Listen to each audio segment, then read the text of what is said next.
Hey guys, let's get more news about Lakers, but first, don't forget to subscribe and leave your like. Lakers news: LeBron James reacts to Bronny James' 30-point game with South Bay. Los Angeles Lakers second-round pick Bronny James recently made headlines by putting together a career-high 30 points for the South Bay Lakers in the G League. It was a big moment for the young guard, as it was his first chance to show that he truly belongs at the professional level after significant criticism of the drafting of LeBron James' son by the Lakers. Bronny was drafted in part due to his defensive acumen. By many, he was seen as an NBA-ready defender on draft night, but it was his offense that was projected to hold him back at the league level. That proved itself to be true in his first NBA and G League appearances. But the ability to score 30 so quickly, even in the G League, shows that he is capable of making massive strides. LeBron was asked to give his thoughts on Bronny's 30-point game, and he applauded his son for the effort and the rhythm he's been able to get into recently. "Just keep stacking the days, keep putting in the work," LeBron said. "The work always prevails at the end of the day. It's just great to see him getting back into the flow, getting back to his game, getting back to him just playing free and going on, just playing the game he loves and know how to play. So I love his aggressiveness. He was aggressive from the beginning in both games all the way up into the end. And did it in short minutes well, on both sides of the floor." Likely looking to keep conversations with his son private, LeBron said that he and Bronny have not yet spoken about his 30-point game, but gave a little insight into what the South Bay guard's priorities are in the league. "I don't know. I'm not sure. I wasn't with him but I know he would like to have those wins, more importantly." The South Bay Lakers were unable to secure the victory in Bronny's 30-point game. But at the end of the day, the G League is a development tool where wins and losses generally come second to improvement. Bronny is going to continue putting in the work, win or loss, to make his way into a regular NBA rotation. LeBron returned to the Lakers lineup on Sunday night against the Memphis Grizzlies after missing the team's last two games. James had gone into the season with the goal of playing all 82 games, but it was clear after a 3-game losing streak that he was not going to be able to hold up playing in every single game. Luckily for James, the Emirates NBA Cup broke up the Lakers' schedule and made it so that missing 2 games gave him a full 8 days off. He missed last Sunday's bout against the Portland Trail Blazers and Friday's loss to the Minnesota Timberwolves and looked back to his usual self on Sunday against the Grizzlies.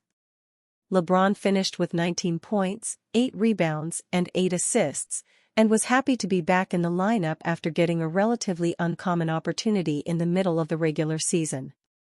Los Angeles Lakers emerge as favorites to trade for Chicago Bulls guard. The Los Angeles Lakers had started the season well, but their form has been on the decline recently. They are 4-6 in their last 10 games and 14-12 overall, sitting at 10th in the West. Of course, the Lakers do not have a ton of time to maximize the remaining years of LeBron James' career as he approaches his 40th birthday. Father Time is already starting to catch up with him, and we are seeing the King show signs of slowing down this season. As a result, if the Lakers want to make one last run for the championship with LeBron as the face of the team, they will need to make some trade moves. Could reuniting with a former player be the answer? Bookmakers have placed the Lakers as the favorites to land Lonzo Ball from the Chicago Bulls in a potential trade. Orlando Magic are second. Of course, it was the Lakers who had picked Ball second overall in the 2017 NBA draft. A lot has happened since then. Ball has certainly improved as an overall player and as someone who can help teams win. At the same time, he has endured a torrid time with injuries as well. After missing more than 2 years of action, he returned to the court earlier this season. Naturally, he is being eased back by the Bulls and getting limited time on the court. Ball is still showing his ability to affect games though. He was a key reason behind the Bulls' recent 122-121 win over the Toronto Raptors.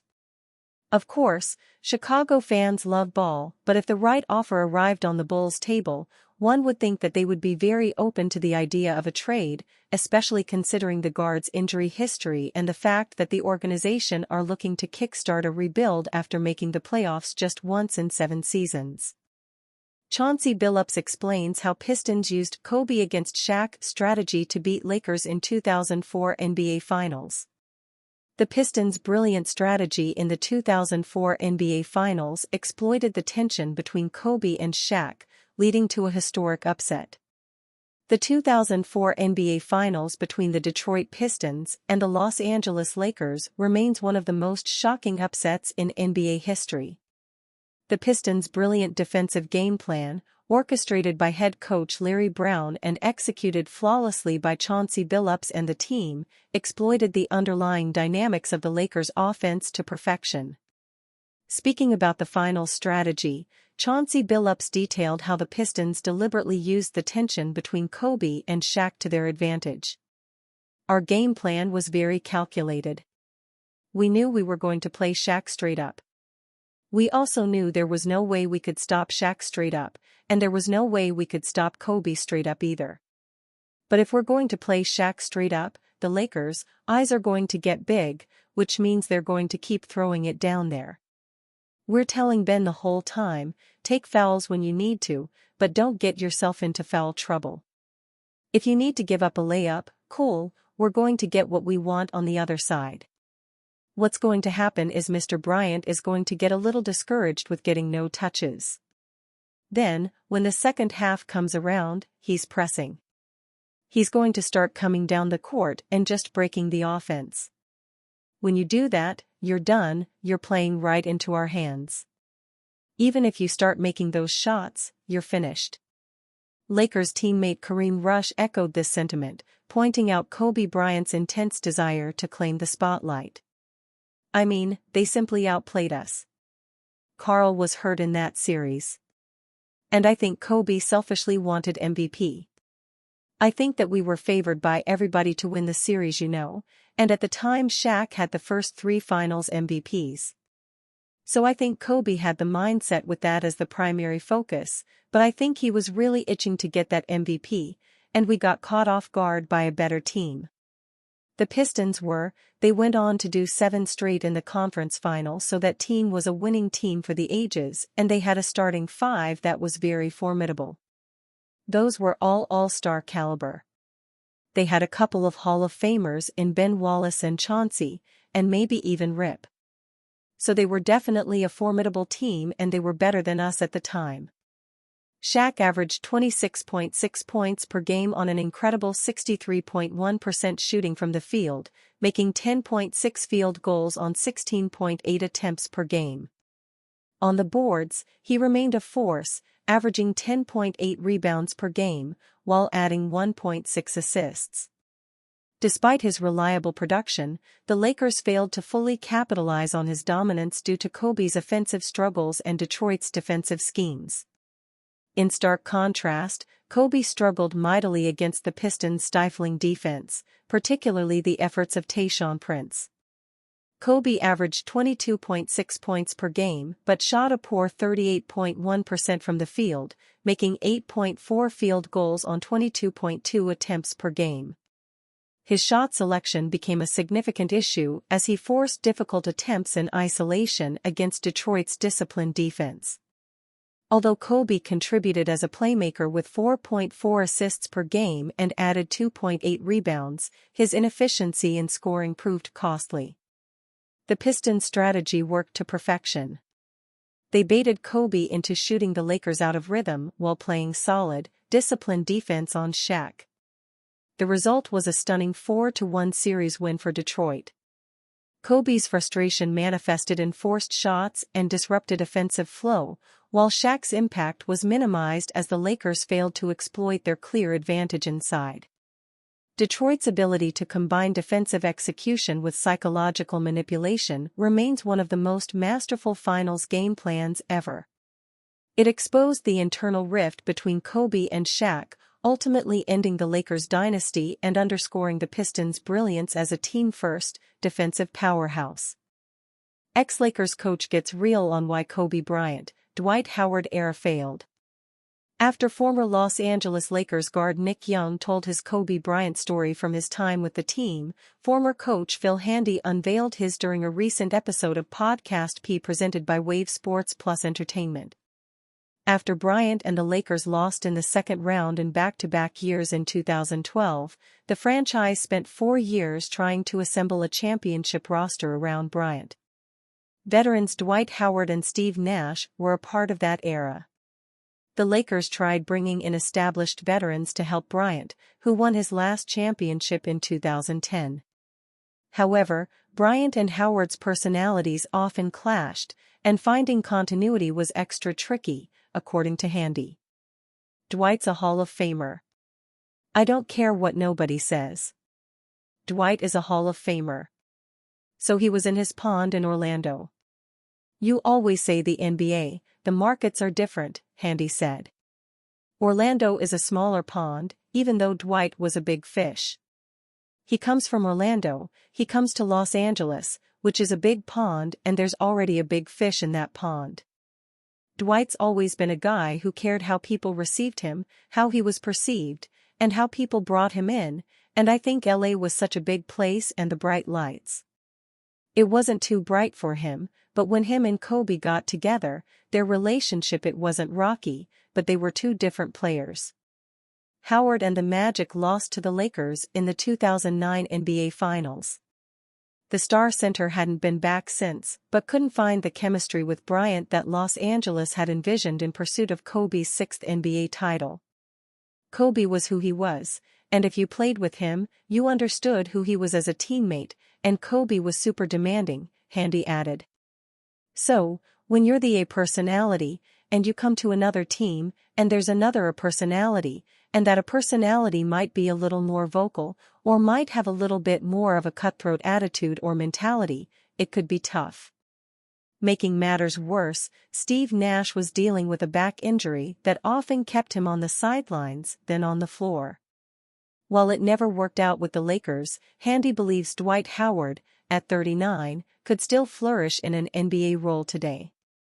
As NBA veterans continue to keep Lakers legend Kobe Bryant's legacy alive by unveiling touching and memorable stories, Dallas Mavericks star Kyrie Irving shared his on Kai Cenat's Thanksgiving stream last month. Irving told his Bryant story live in a room full of people. When we won the championship, he told me to do a few things that were crazy, Irving said. He told me to really start isolating myself a little bit more to get a greater sense of who I am and how you have to approach every day. Shaq and Stephen A. Smith had a three-point shootout and it went exactly how you thought it would. Ahead of the NBA Cup semifinals, the Inside the NBA took the show outside for a live audience and brought on special guests. Today, ESPN personality and host of First Take Stephen A. Smith was the honored guest. As usual, verbal jabs were thrown which led to a three-point shootout between Shaquille O'Neal and Smith. In the 1,207 games that Diesel played in, he had a career three-point percentage of 4.5%. For comparison's sake, I tried to find Smith's three-point percentage during his college ball days, but couldn't find anything. Once Stephen A. left his feet, I knew it wasn't going to be a bucket either. That 0-1 quickly turned into a 0/3 to a 0/4 for both Shaq and Stephen A. I'll give $10,000 to your charity if you hit the rim, Kenny Smith said to Shaq. The legendary center went on to miss the rim. After one of Shaq's shots went in and out, all hope seemed lost. Before the crew could wrap up the horrendous contest, Stephen A. finally nailed a three-pointer while Shaq made contact with the rim once more. As for the semi-final games, the Milwaukee Bucks beat the Atlanta Falcons 110-102. The dynamic duo of Giannis Antetokounmpo and Damian Lillard have finally been clicking. The Greek Freak went 10 for 15 from the field for 32 points, had 14 boards, 9 assists and 4 blocks, while Dame Time went 8 of 21 for 25 points, 6 rebounds, 7 assists and 3 steals in the win. Right now, the Houston Rockets are playing against the Oklahoma City Thunder. The winner between Rockets Thunder will play the Bucks in T-Mobile Arena on Tuesday, December 17. Prior to last night's road game against the Minnesota Timberwolves, the Los Angeles Lakers went winless on their road trip of 3 games, December 2 to December 6. Then on December 8, the Lakers were able to end the losing streak with a 107-98 win over the Portland Trail Blazers in LA. Unfortunately, they were not able to build off last Sunday's success. The Timberwolves took care of the Lakers 97-87. Anthony Edwards dropped 23 points and 6 rebounds in the T-Wolves win. The newly acquired Julius Randle had a solid outing, going 7 for 16 from the field for 21 points, picking up 5 boards and dishing out 3 assists. As for the Lakers, forward Anthony Davis did most of the heavy lifting, October 21 from the field for 23 points, 11 rebounds and 3 blocks. The second highest score of the night was Austin Reeves, 18 points, 6 rebounds, 5 assists. While it was a poor outing overall for the purple and gold, one moment sums up the night best. Down 66-77 in the final seconds of the third quarter, guard D'Angelo Russell chucked up a logo 3 that completely missed the bucket. Davis was visibly upset with the shot selection, staring at the ball as it missed and throwing up his hands in confusion. In Russell's 20 minutes, he went 2 of 10 from the field, 1 of 7 from the arch, 2 turnovers, 5 points and 4 rebounds. So far this season, the guard is averaging 12.6 points, 2.7 rebounds, 5.0 assists, and a field goal percentage of 41.4. Russell's inconsistent play has been a gripe for fans since last season. After last night's performance, they were sure to let their feelings be known, going as far as saying it's time to ship the guard to Shanghai Sharks. The Lakers are now 13-12, which is a slight improvement compared to last year around the same time, 15-10. The loss also bumped the Lakers down to 10th in the Western Conference and 4th in the Pacific Division. As the trade deadline approaches, Russell is a name being thrown around as a possible piece. As for LeBron James' return, no date has been revealed. Yesterday, head coach J.J. Redick revealed that James will be away from the team due to personal reasons. Massive trade proposal has Lakers acquiring star big man. The Los Angeles Lakers will be one of the more active teams as we approach the 2025 trade deadline. The Lakers have over a month to make a trade or two to bolster their roster. If any team could use an upgrade to their roster, it is the Lakers.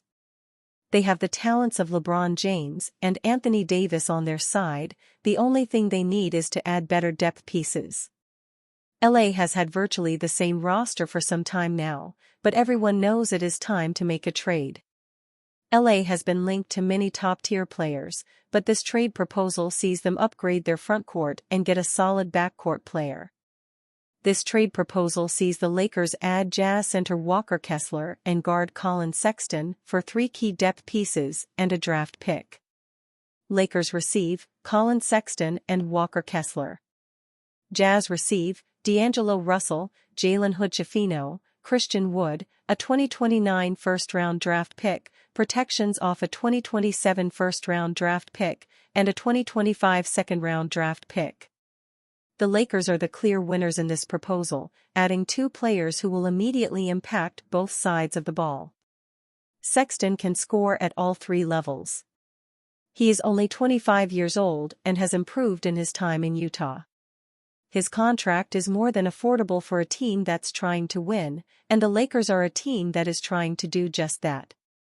Sexton signed a 4-year, $70 million contract with the Jazz in 2022 and is having a solid start to the 204-25 season, averaging 16.3 points per game, 2.5 rebounds, 3.2 assists, and is shooting 47% from the field and 38% from 3. As for Kessler, he is the best player, or at least the player with the highest ceiling in this trade. Kessler is a center that many teams, especially contending teams like the Lakers, would love to have on their roster. And you fan? What do you think of the situation of Walker Kessler? Leave your opinion in the comments.